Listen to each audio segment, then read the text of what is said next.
things were going up all the time, but it was not my day-to-day job to develop the business, because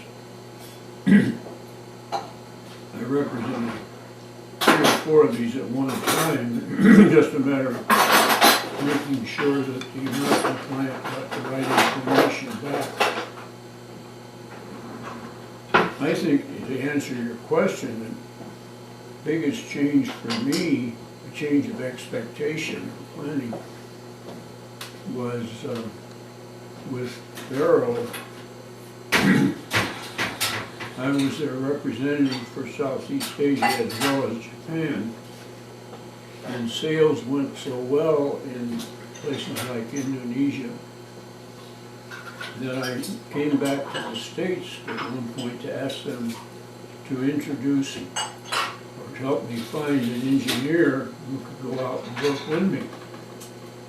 I didn't have the technical knowledge, and when we would sell something, it came up a matter of installing equipment, say furnaces. And so the president of Faro said, "Oh, if you think business is that good, you go out and open an office for us." Well, that took away a tremendous, what seemed at the time like a tremendous income possibility for me, was being diluted. I was still in the company. In fact, now became a part-time employee at Faro as manager of their Hong Kong office, while I still had my own business in Japan. But not having the opportunity that I was seeking to make that market my own, I lost out a lot. And for Faro, the market grew for quite a few years. So but there was a lot of competition there coming in gradually. And then Faro changed its emphasis on product line also, which was a shame, because the engineering business, which to them was building enameling furnaces and other equipment, in the States was maturing, and they were looking at ways of getting into new businesses.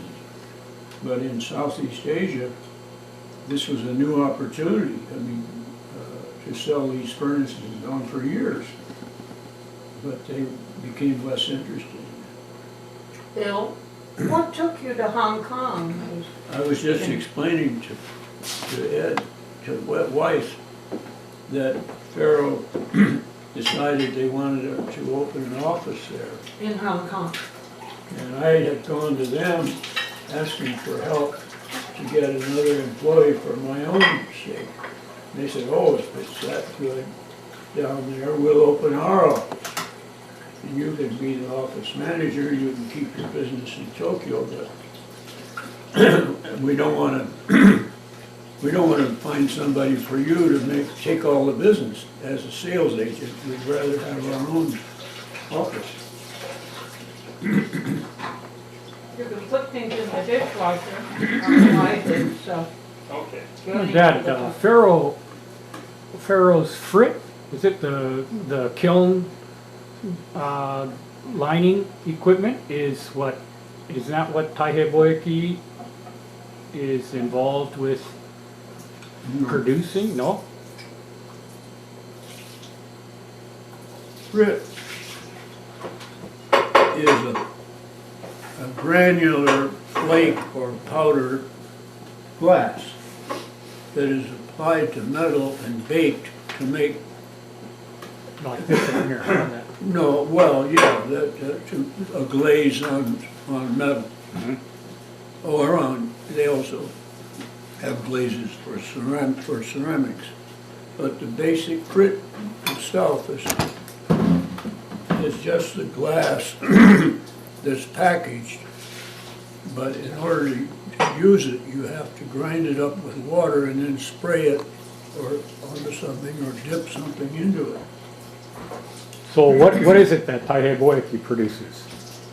That, you know, how they have the factories that have, that actually they supply factories, right? With relining their glazing kilns, glass Yeah, what I was describing about frit applies to the porcelain enamel industry and the ceramic industry. Here's something. Lenny Boyke's Get in. main business is with glass companies. Container glass mostly, like bottles and Coke bottles and beer bottles and so on. Bill, will you write down your exact address? I want to write Jenny about all these goodies. I just fell into the guava jam, which I just love.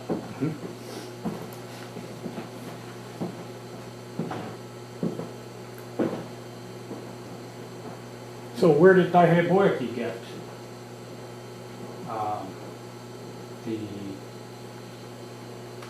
where did you find products for them? Wasn't through Faro. As a result of contacts in Faro, we got contacts in the refractory industry. And Taihei Boyaki imported American refractories, but then the Japanese developed good refractories. So there was only one type of refractory that was still better in the U.S. and still imported by Taihei Boyaki. And this is the bricks or the refractories that are used at the melt line of a glass tank. They call them glass tanks. But if you have a furnace, or if you're boiling water, there's the line where the water meets air.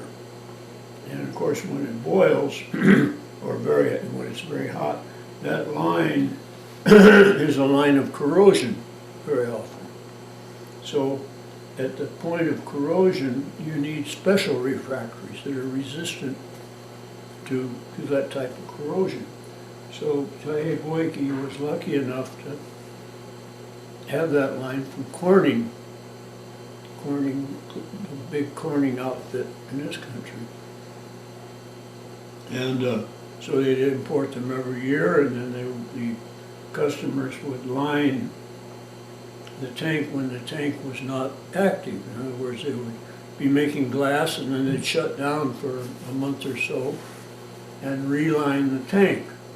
And when they relined that tank, they relined that special refractory around the contact edge, or contact point of high corrosion. And So- they do this every, say, 4 years. So Mr. Saito, over a dozen years, got so that he could sell the refractories to the different glass companies once a year. So one year he'd sell to this company for their relining, the next he'd sell to that company for their relining, and instead of having a feast and famine sales situation, he steadied it out With the repeat customers. with repeat customers. And And the customers themselves were competing against each other, but they still needed these refractories. So that's why during the 7 years of deepest decline in the Japanese economy, Taihei Boyaki grew profit and sales every year. Now that's over with because the depression's more widespread and there are less products exported from Japan and so on. now these glass facilities, glass producing companies would supply the auto manufacturers of Japan? No, No. I think there was one company made headlight glass for cars.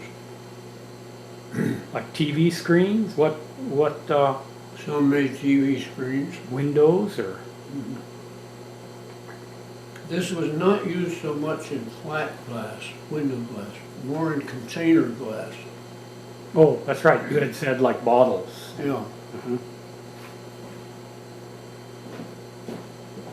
So that Tiny Boyke's customers for the refractories in turn had a very fluctuating market for beer bottles, Coke bottles, soft drink bottles, soda bottles, whatever. Some summers were hot and people drank a lot of this stuff. Other summers were cool, they didn't drink as much. Or there were other factors in the market, so that there was quite a variation in the container market. Mhm. But the production of the containers was fairly steady. And being that Japan recycles very, what would I call it, religiously, right? That their supply was pretty steady of glass that had to be. Well, I guess recycling wouldn't apply, huh? Because that's just the No, containers. some of the glass that was melted was from recycled bottles. You know, you were saying how what you'd like to be remembered for is with the having been in charge of yourself. I'm sorry, I'm butchering your words, Dad. Maybe you can, you know, wife would probably have better questions for you in that regard. You know, of like what he had said, what was challenging for you. You know, I think that's what his question was. What was Well, most it's not so challenging? much what I would be known for as it is a question of what was satisfying for me in my career, and that was that I could pretty much control the direction of it myself. In other words, I was an independent operator, and though I was under contract to various companies for various purposes, I was basically free to do what I wanted to do. And circumstances such as sales, volume, or profit margins, and so on, would be the factors that would dictate to me that I could or could not do something. So it wasn't complete freedom of my decision. It all depended on market conditions. But at least I could do my own maneuvering and planning. That's what was satisfying. Mm-hmm.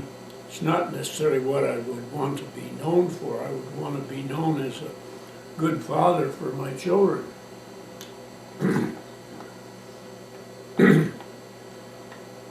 But I don't know whether I qualify on that or not. Well, But what, you were asking about Taihei Boike's sales to the automotive industry. And that's an interesting story, just as the glass refractories is interesting in a way. The biggest and fastest growing automobile company when we started business was Toyota. And a number of the components for cars, mechanical parts or whatnot, that we imported were for Toyota, but we could never do a steady business with Toyota until we qualified. And then a supplier to qualify for Toyota had to have several years' experience with Toyota. And a company that could be a designated supplier had a very valuable asset. We had, besides the refractories department under Mr. Saito, we had mechanical parts business or department, and that department had to develop sales of mechanical things, mainly to the automobile industry, but also to other industries, parts for controlling big presses, Pressure switches. pressure gauge, pressure switches, yes. If the pressure got too high, there's danger of a machine breaking or malfunctioning or even endangering employees. The pressure switch would turn things off automatically. And you were licensed by Square D, was that? Square D was, yeah, we represented Square D. The Japanese quickly developed their own pressure switches. And so finally, Mr. Matsuda had to make them in Japan. So he made pressure switches in Taihei Systems, which was a subsidiary, or not, it's a separate company, but controlled by Taihei Boiki. A supplier to Taihei Boiki. Taihei Boiki was their client. Well, you were saying that Toyota would purchase manufactured things that were manufactured by Taihei Boiki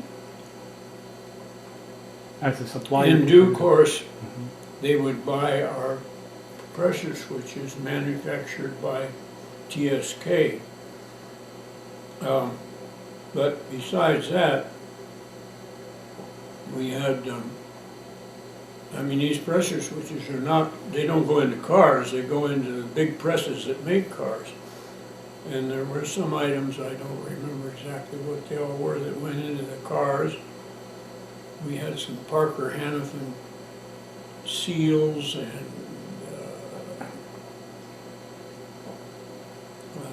hydraulic control devices and things like that. But eventually Parker Hannifin set up its own business in Japan. But that was a very interesting business because Parker Hannifin had such a diversity of products and kept growing.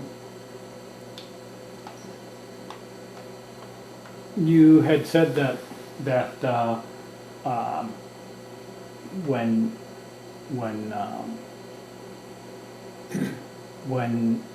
Faro, when you were so successful at selling Faro products, that they came in and decided they would set up their own sales office. So that was Within success. Hong Kong. So, but that was kind of a recurring pattern then, of where if you were too successful in selling a product, then your source would want to come in and cut you out. In That's effect. right, and the Japanese trading companies, even before that stage, the Japanese trading companies were very aggressive about contacting any manufacturer in the States with a product that was suitable for Japan.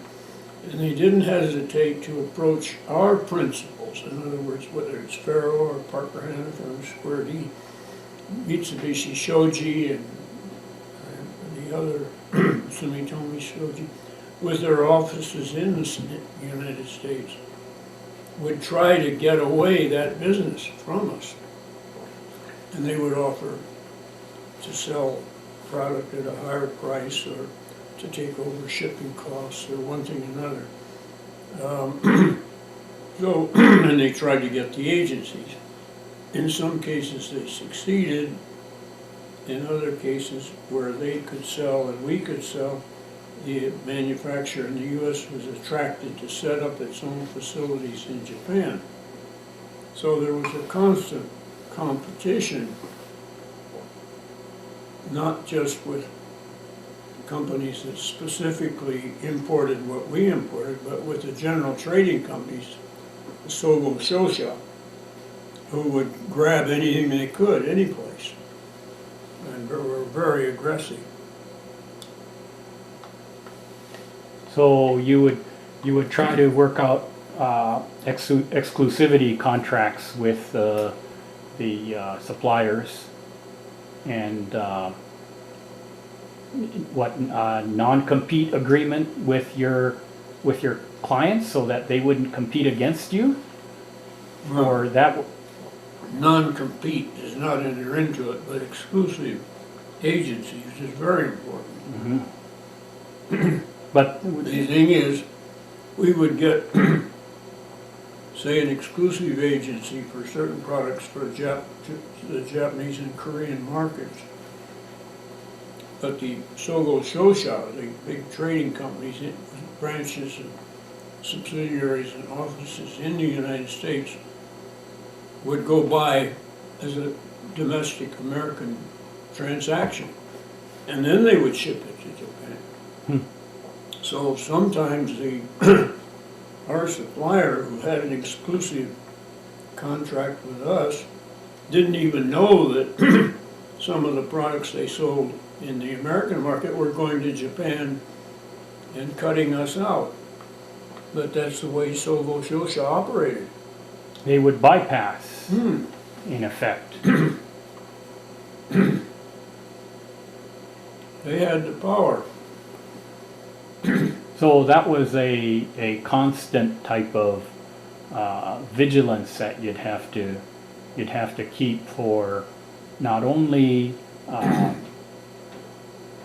you'd have to have